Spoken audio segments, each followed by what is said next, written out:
What is up, guys? Welcome to my review for The Flash Season 5 Episode 14, titled Cause and Excess. Based off the title and based off the trailer as well, it was pretty clear that Nora would have the starring role of this episode. What we didn't know is that Barry would actually be completely sitting out the episode, except for the beginning scene and the scene at the end. Basically, most of the episode he wasn't there, just like Episode 10, and that is kind of lame, but I do think it works a lot better here than it did for Episode 10. In my Episode 10 review, I did say that it doesn't really bother me all too much, except for the fact that we really haven't seen Barry for a long time. But here, I think it bothers me a lot less that Barry is sitting out the episode, just because it was a pretty great episode. Still, though, it is kind of bad, in my opinion, that the season has so many episodes that Barry is not the main character, because he is the main character, and he should be the main character of virtually every episode. It seems like they're sidelining him a little bit in episodes like this, but I do think it works for this episode. This episode had a Groundhog Day concept, where the main character is reliving the day over and over again, not really able to escape until they solve the problem, which is usually them dying at the end, which resets the day. But here it definitely is very different. Excess is not the one that's dying, and the day isn't really being reset. She is rewinding time so that it happens from the start. I do think they did this concept fairly well, and I'll get to all of that in a second, but first, I do have a couple complaints about the whole thing. One of them is there were no real consequences to the fact that nobody died. Well, Killer Frost is supposed to die, I guess, in this day. Excess changed that, and so she didn't die, and then Cisco died, and then Cecile died, and so on and so forth, but then in the end nobody died, and I do think that kind of sucks, because since just the fact that somebody died and then they reversed that and there were no consequences to that, it kind of takes out the tension of if somebody does die, which I'm guessing somebody might die at the end of the season, why don't they just reverse it, other than the fact that maybe they sacrifice themselves to defeat the big bad, which this season definitely would not work in my opinion. But I do think that that aspect of this episode wasn't handled well, or at least like the whole concept of it is kind of flawed, because the consequences need to be there. It's something that Barry tells Nora at the end, but then they don't actually give those consequences. That was the main problem with this whole storyline, but I do think other than that, it was actually very good. I did like Nora in this episode a lot more than usual. Like in the first episode of the season, I thought she was a great addition to the show, but after that, it kind of did slow down a little bit for the character, but I did really like her in this episode. This whole storyline of Nora rewinding time over and over again is definitely a different version of the Groundhog Day plot, and I do think that, again, other than the consequences part, it was actually handled pretty well. It was a very different episode to the normal episode of The Flash. It's a very different concept. It's not exactly Nora against, or the Flash, Team Flash against a villain of the week, and they have to defeat the villain of the week, and there's also some drama in the back, and that's just basically the main formula of just a filler episode or a regular episode of The Flash. This was very different, although it is kind of filler as well. In fact, it is mostly filler outside of the Cure being finished. Outside of that, it's basically entirely filler, but I do think that it adds a little bit to Nora as a character. Not really that much, but definitely a little bit, and I do like the entire concept. It's very different from the usual, and I do think it was executed rather well. The actual redos, I think that they showed maybe one too little. They probably should have showed one more. Like, there was a whole montage at the end. They showed like 3 of the redos, and then they said that there were 48 or 49 other redos. They should have showed at least some of them. They could have showed a montage of her just doing them over and over again, because I just don't think they conveyed the fact that there were 52 different redos or trying saving Killer Frost or all these other characters who were killed by Cicada on this day. And in the end, they say it's 52. Nora didn't really look that exhausted from that, which she probably should have been. So that's one thing they didn't convey very well. That's like one of the 2 things I didn't like about this episode.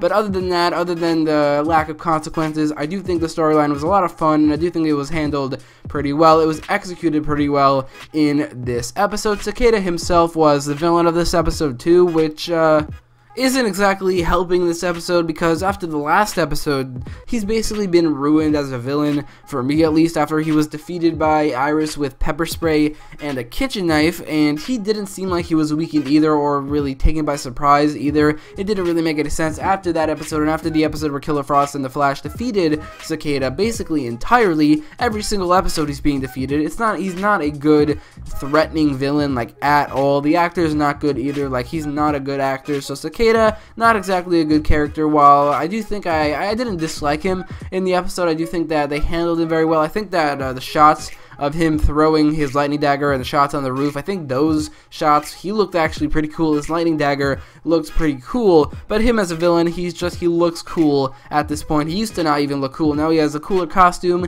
and they kind of made his lightning dagger look a little bit more red, which for some reason makes it look more sinister and a lot more cool than it did before. But other than that, he has basically no substance. It's all style, no substance at all for the villain. In this episode, he wasn't really given much lines either, which is better. I think he's better without like as many lines as he had in the last episode, because the actor's so bad, and like the look of him is a lot more than the actual actor, what he brings to the role. So he's a lot better in this episode than in the last episode, but he also not exactly the greatest villain. I mean, in this episode itself, he was defeated yet again, and then he just flew away like he does every single episode. It just seems like it's very lazy that what they're doing with Cicada. But aside from that, that's 3 things now that I mentioned that I didn't like in this episode, and yet I did really enjoy the storyline. I don't know why I have all these things that are bringing it down just a little bit, but I also did really enjoy it for the most part. The whole scene at the end where they defeated Cicada was pretty cool. I mean, it looked really cool. I didn't really get it. Like, didn't really make any sense how that all worked, but I do think it was a cool shot. It was a cool ending to that storyline, except for the fact that they actually did defeat Cicada and he flew away again. But again, a lot of problems to this storyline. Still, I really did enjoy it, and I do think it was pretty great.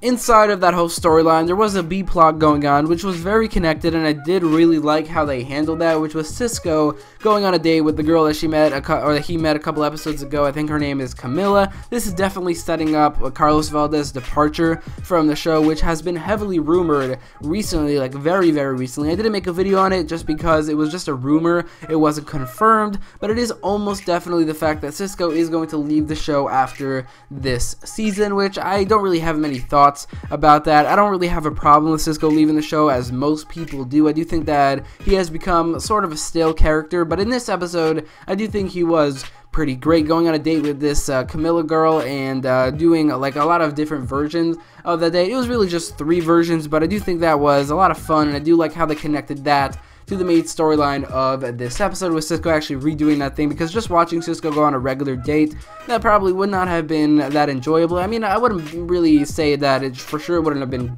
good, but just like making it so that he redoes it over and over again and putting it in this storyline, it definitely is a lot more interesting, and I do think it was a lot of fun. And for like they are setting up his departure from the show, which they probably are, I think they are doing a pretty good job at that. The only other thing to talk about was the fact that in the scene at the end where Barry was telling Nora about the consequences of time travel and what it does to the timeline, and I did like this scene a lot because this is just verbatim what Jay Garrick told Barry back in season 3 after he did the whole Flashpoint thing. Now 2.5 years later, he is actually the one teaching Nora about all of this, and I do really like that. I did like this scene a lot because Barry has now become the teacher instead of being the student back in season 3 like he did. He has come a long way since season 3, and they conveyed that like pretty well in this episode, especially in this moment. Now, Barry did sit out this episode for the most part, but he was given some things to do. Like, obviously, he went to get the cure and synthesize it, I guess you'd call that, in the Speed Force, which was a pretty smart way to make him sit out. It didn't really need to happen. I mean, they could have just said, oh look, the cure is ready, or it will be ready like next week or something, then they really would not have to wait. But anyway, I did like this scene a lot. I did think it conveyed the fact that Barry is now the teacher while Nora is the student, and I liked how it was like verbatim what Jay told Barry in the second episode of season 3. In conclusion, The Flash Season 5 Episode 14 has some minor problems, like Barry sitting it out, or Cicada not being a great villain, or the lack of consequences, which I'm hoping the consequences might show up later in the season. This episode was still very enjoyable, a very different concept that I do think they executed pretty well, and I will give this episode a 9 out of 10. But let me know what you thought about the episode in the comments down below, and if you like this video, don't forget to leave a like, share, and subscribe, and thanks for watching.